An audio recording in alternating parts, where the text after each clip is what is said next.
Roland Willett's Old Men Stories. Heading into the black hole, a man cave. My friend Rodney. We didn't prop this, no, right? No, this is my man cave. This is where I work and stay out of my wife's area. So, and she stays out of mine most of the time. So. And you do taxidermy. That's what I do for part-time. Yep. Yeah. Retired, and then I do taxidermy part-time. A hobby that got away from me. So.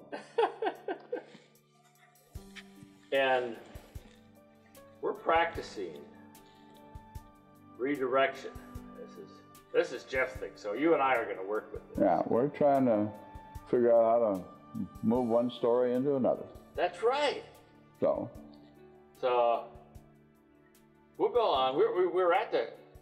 Why don't we make our scene? We'll create our scene at the gun club, and us guys are just sitting around, and then you brought in the story.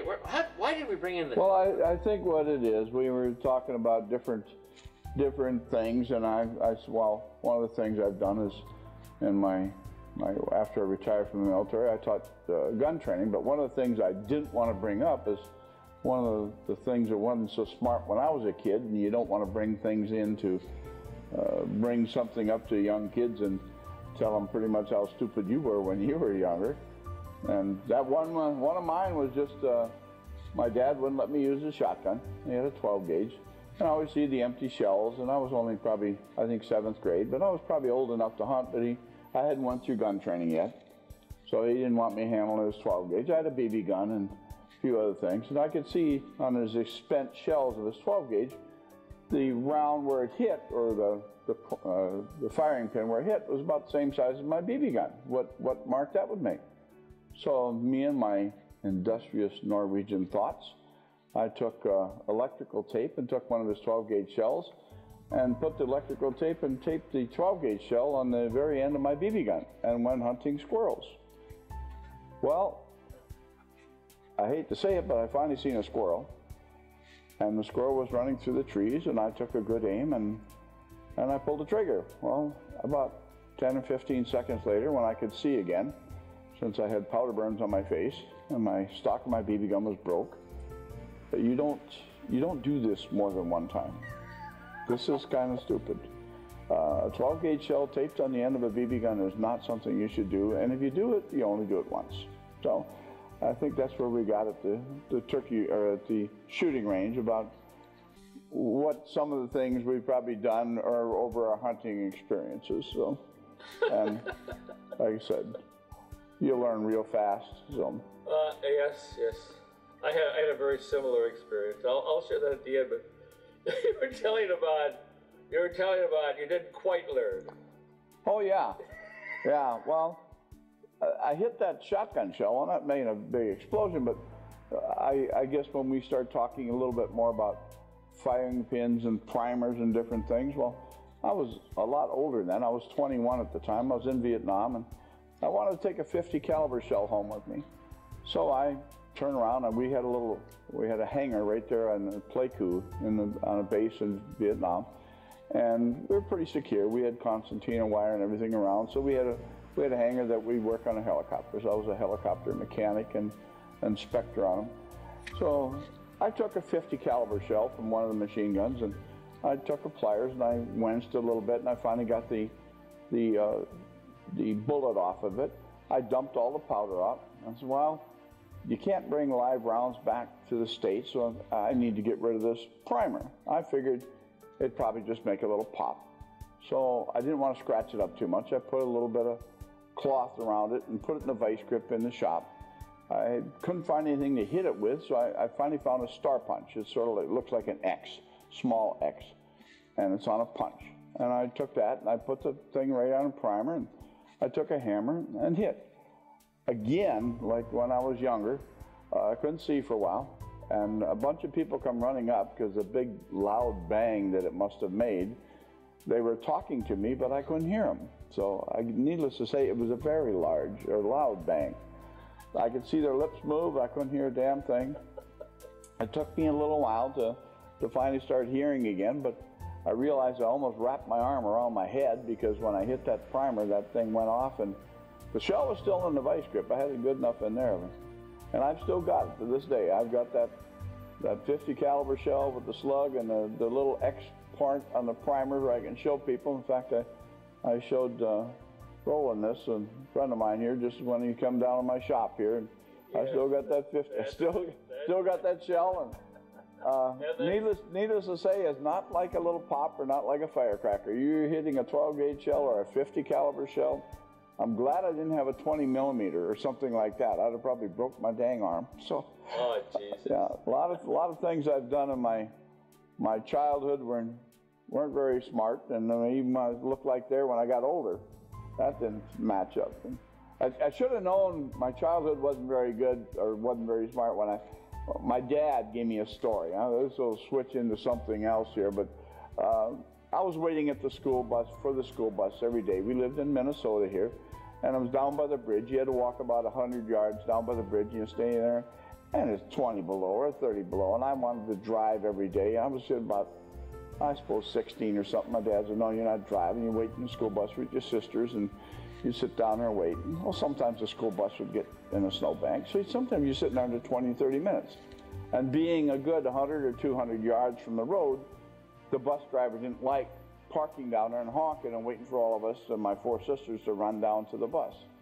So I was whining about standing in the cold.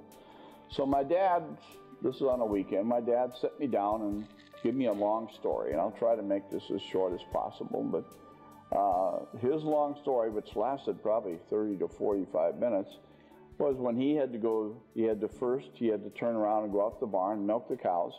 Then he had to not saddle up, but harness his workhorses, these 2 great big workhorses, and he pulled them out and hooked them onto a sleigh. And on this old sleigh, he had a 55-gallon drum, I guess, that was cut in half, an old metal one. It had sand in it. Well, he'd go in the house, and the farmhouse there he lived in with his parents and his brothers and sisters had wood stove. Well, they had these cinder blocks, and the cinder blocks is lava or something like that. I guess it heats up pretty good. He'd take those with sort of like ice tongs that you'd lift up an ice block with, and take those out, or hot ones out, and put them on that sand in that 55-gallon drum.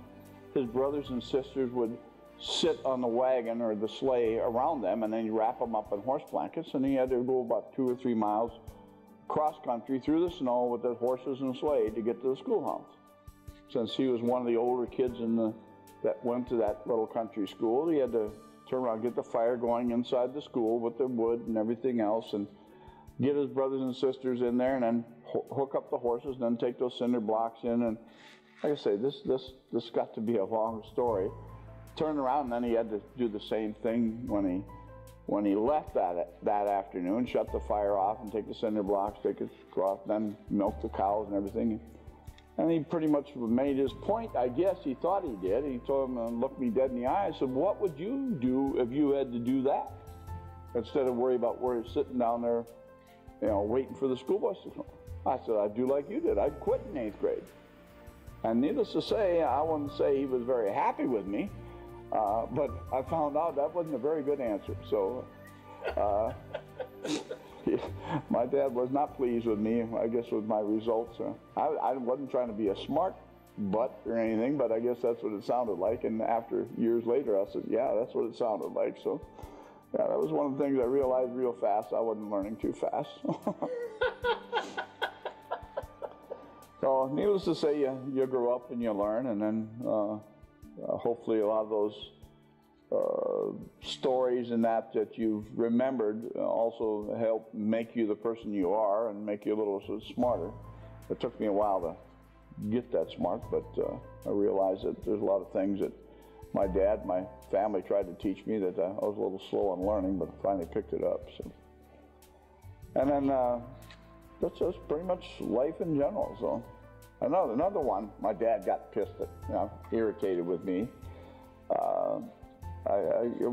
This is right about the same time. I think I was smoking, and he really didn't put his foot down and say you couldn't smoke, because he couldn't stop me, because I made a wide swap when I was a quick kid, and decided to do what I was wanting to do, and nobody's going to stop me from doing it. But he found some cigarette butts inside the barn by the silo, and it was right, there's a little shed that was connected to the barn. He found those cigarette butts down there, and he told me, if you're going to smoke, don't smoke in the barn. You're going to burn the barn down. If you're going to smoke, I'd rather you do it at the kitchen table.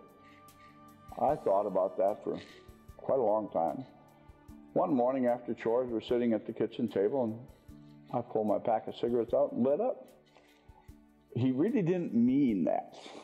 He really got mad at me for lighting up at the table. So I said, well, you said, well, you know, what he said wasn't really what he meant, I guess. So again, one of those childhood things, it takes a little while to learn what you should do and what you shouldn't do. Absolutely.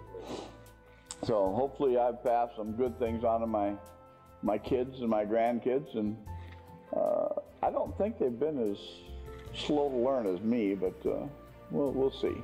So they're still growing. Wonderful.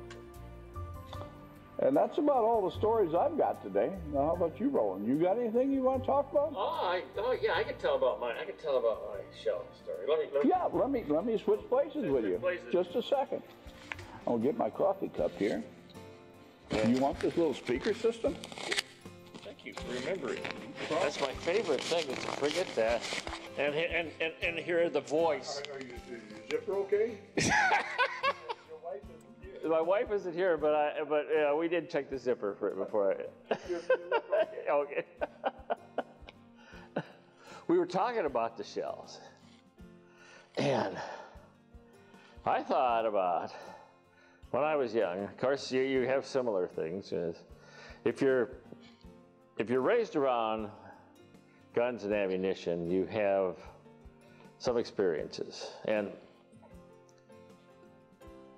I had this game, or this fun thing that I would do with CO2 cartridges.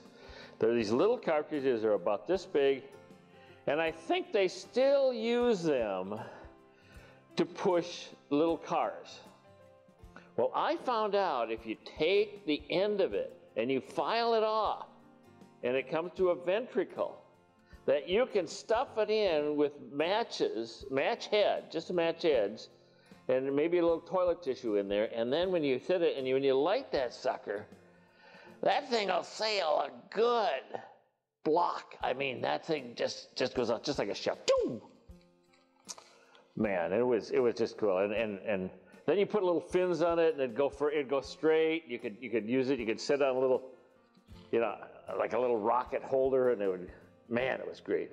But then I said, you know what would work much better than the cigarette heads? It would powder. And Dad's got some old shotgun shells sitting around, so I'm going to go get the powder from the shotgun shells and put it in, see how that works. So I went and I did just like you did. I took it all apart, and I poured the powder out. And I poured the BBs, and it got rid of those, and I poured the powder to use it. And I got all done, and I says, well, I'm going to knock this cap out of the end, because there's nothing in there. So I set it down, and I got myself a nail. And I went and I looked on it, and I said, I do it like this. Well, my ears were ringing a day and a half, 2 days later. And everyone in the whole neighborhood came. And I don't remember how I handled it, but I was sure the talk of the neighborhood for a little while. This was in the city. This was not a farm, so when you hear something a big count, everyone in the neighborhood is there. It was one of those really friendly, those family neighborhoods. Everything's quiet. Well, it's quiet except for the kids. Kill the bangos, yeah. That was my story for shells. I got a lot of stories, but that was my shell story. Old men's stories returning home. And out of the man cave into the world.